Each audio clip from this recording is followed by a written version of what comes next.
देखिए बहुत ध्यान से सुनिएगा, बहुत बड़ी एक रहस्यात्मक बात है, हमने लिख रखी है एक जगह, इसलिए हम वहीं से देख के बताएंगे। तो श्री सेवकजू महाराज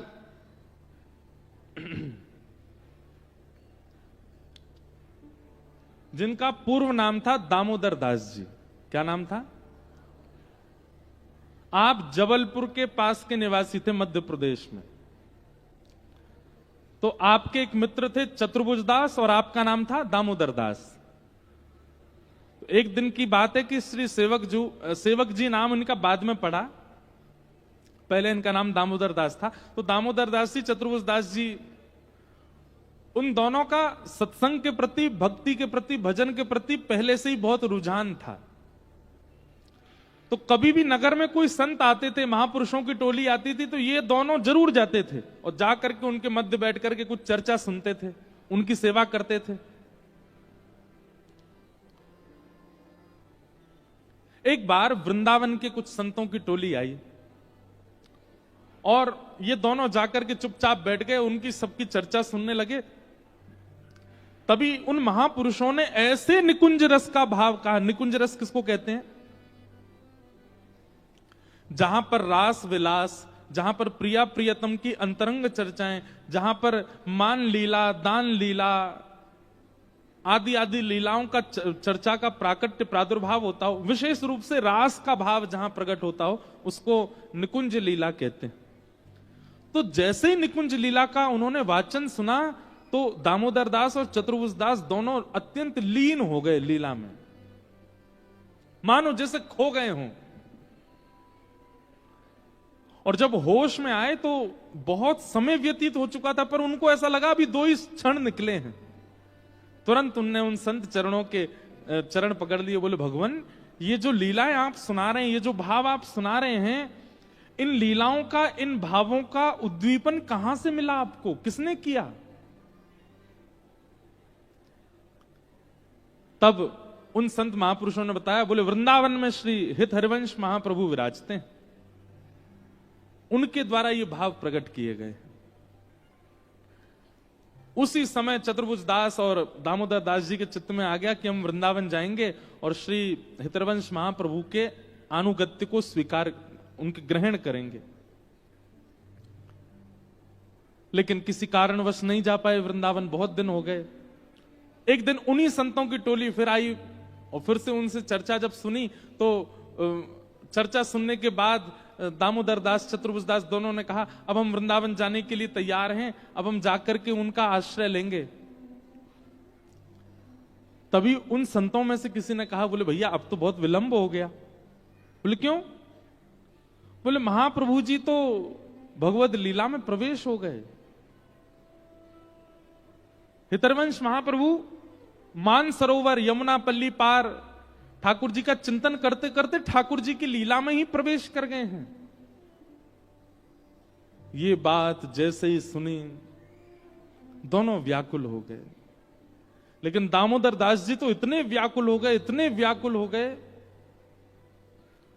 उसी समय ध्यान में चले गए, मानसी में प्रवेश कर गए और महाप्रभु जी का अत्यंत विरह वेदना से चिंतन करने लगे। ऐसा कहते हैं उनका चिंतन इतना प्रगाढ़ था, इतना दिव्य था, इतनी उत्सुकता से महाप्रभु जी को याद कर रहे थे, नेत्रों से अश्रु प्रकट हो रहा था।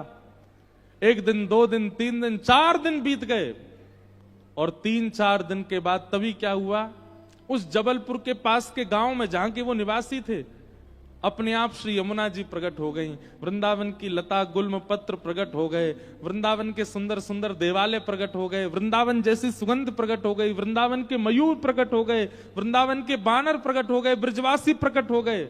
एक साथ संपूर्ण वृंदावन का अनुभव उनको होने लगा। वे भूल गए कि मैं कहां बैठा हूं, ऐसा लगने लगा मैं वृंदावन में आ गया हूं। और तभी क्या देखते हैं,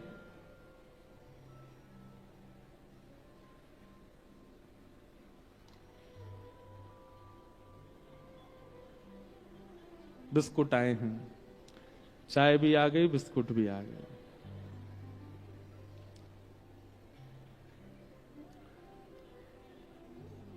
और दे के खिसक ली मैया।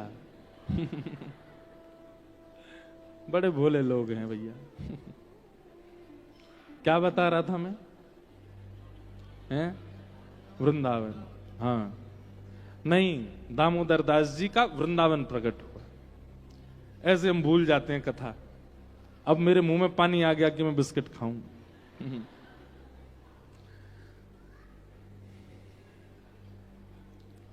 सब कुछ वहीं प्रकट हो गया। और तभी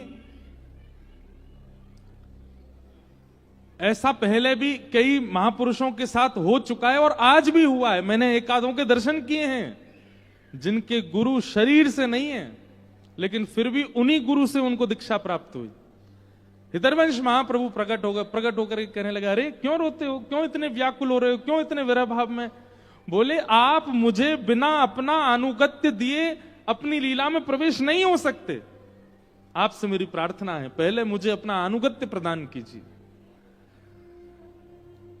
महाप्रभु श्री हितरवंश जी ने सदेह प्रकट होकर के और दामोदर दास जी को कृपा पात्रता प्रदान की, उनको दीक्षा प्रदान की। राधा वल्लभी संप्रदाय में उनको दीक्षित किया, राधा नाम महिमा, राधा नाम का मंत्र प्रदान किया। ऐसा संभवतः उस काल में पहली बार हुआ था कि गुरुजी सशरीर पृथ्वी पर नहीं है, लेकिन शिष्य के आर्त भाव से, शिष्य के प्रेम भाव से गुरुजी को आना पड़ा और आकर के दीक्षा देनी पड़ी। और तब उनको दीक्षा प्राप्त हुई।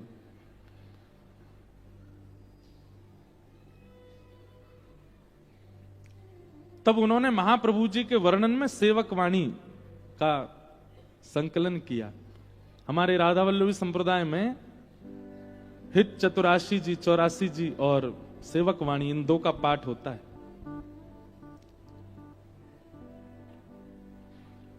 सेवक जी के इस पूरे महत्व को जब श्री वृंदावन में हितरवंश महाप्रभु के पुत्र वनचंद्र जी ने जब सुना, तो वनचंद्र जी ने संकल्प लिया कि जब सेवक जी वृंदावन आएंगे तो मैं खूब सारे रत्न, खूब सारे आभूषण, खूब सारे, जैसे नंदोत्सव पर रत्न लुटाए गए थे, ऐसे लुटाऊंगा जिस दिन सेवक जी आएंगे। इतनी सुंदर लीला है, मुझे आज अचानक याद आ गई है। सेवक जी जब पहली बार वृंदावन आए तो कैसी लीला घटी। श्री राधा वल्लभ लाल जी खड़े थे और वनचंद्र जी उनकी सेवा श्रृंगार कर रहे थे, आरती कर रहे थे। तो सेवक जी जब वृंदावन आए तो सेवक जी ऐसा रूप धारण करके आए, रज आदि लगा करके, बिल्कुल सामान्य से वस्त्र धारण करके कि कोई पहचान ना ले, क्योंकि उनको पता चल गया था कि वृंदावन में ऐसी घोषणा हुई है, जिस दिन मैं वृंदावन जाऊंगा उस दिन राधा वल्लभ जी के रत्न कोष से रत्न लुटाए जाएंगे। उनको इस बात की उनको अच्छा नहीं लग रहा था कि मेरे जाने से ऐसा नहीं होना चाहिए, मैं तो एक सामान्य सेवक हूं। तो सेवक जी जैसे ही वृंदावन आए, कोई उनको पहचाना नहीं। राधा वल्लभ जी के मंदिर में आके इतनी भीड़ में ही आके खड़े हो गए, तब भी उनको कोई नहीं पहचाना। सेवक जी बोले, अच्छा कोई पहचाने ना, हम चुपचाप दर्शन करके चले यहां से। वृंदावन श्री वनचंद्र जी राधा वल्लभ जी की सेवा कर रहे थे, तभी राधा वल्लभ जी अपने नैन की ये पुतलियां हिलाने लगे ऐसे ऐसे। तो वनचंद जी ने पूछा, जय जय क्या हुआ? तो ठाकुर जी इशारा करके ऐसे बताने लगे, देखो कोई खड़ा है पीछे।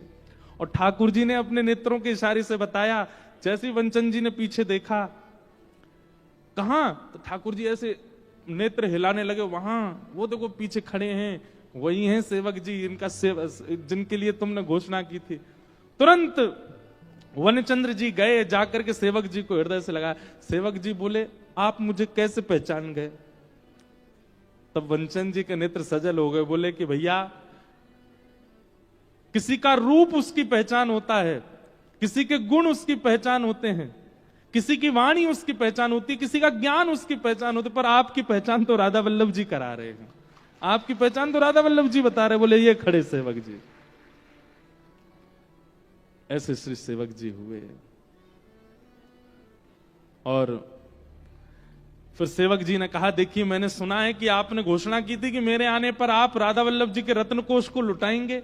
ऐसा मत कीजिए, राधा वल्लभ जी के रत्नों को, आभूषणों को आप इस प्रकार मत कीजिए। बोले अब हम घोषणा तो कर चुके हैं, कुछ तो करना पड़ेगा।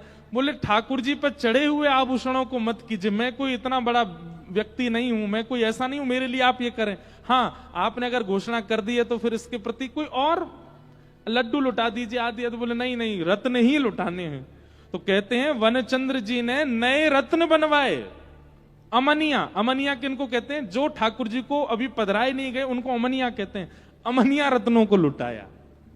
लेकिन ऐसे श्री सेवक जी महाराज। ये बात हमने क्यों बताई?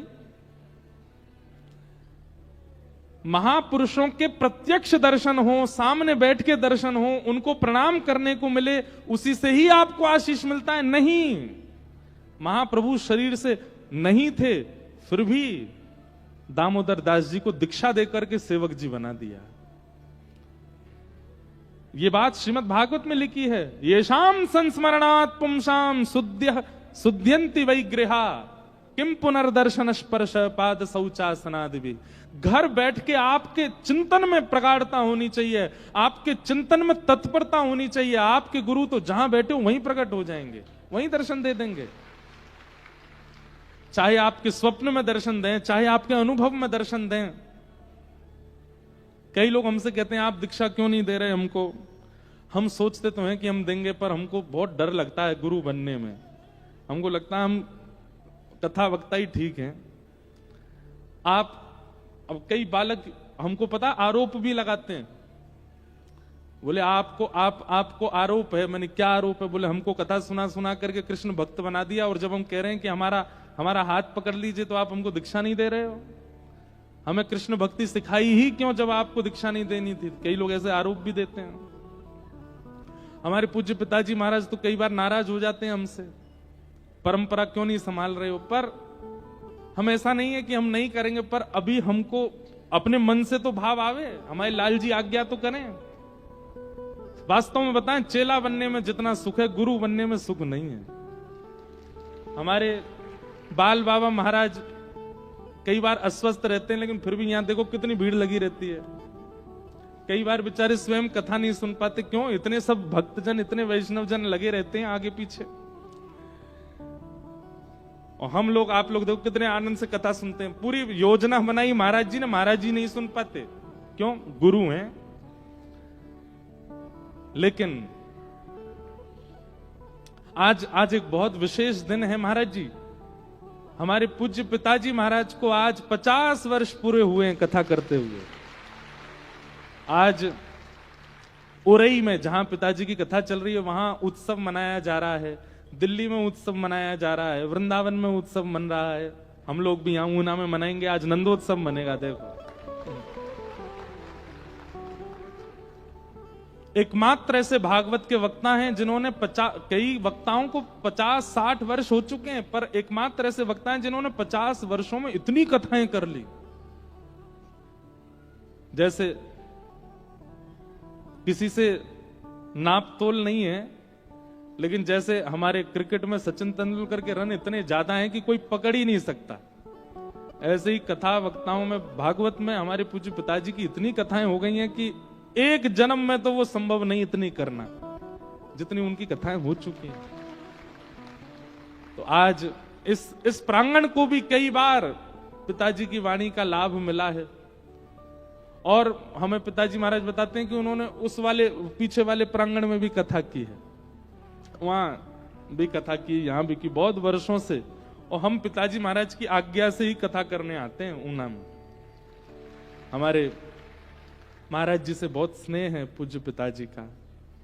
आज उनके 50 वर्ष बहुत होते हैं। यहाँ कई लोगों की तो उम्र नहीं है, हमारी खुद की अभी कितनी कम उम्र है।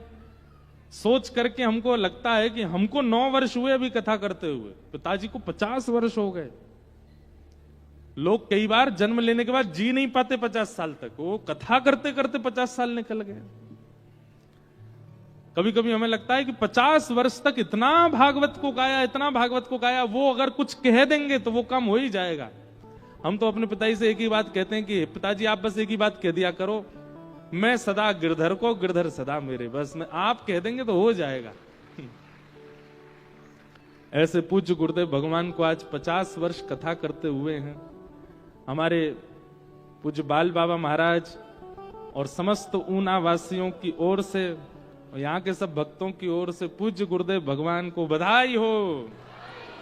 ऐसी रूखी बधाई नहीं चाहिए, जोर की दो, बधाई हो, बधाई हो, बधाई हो।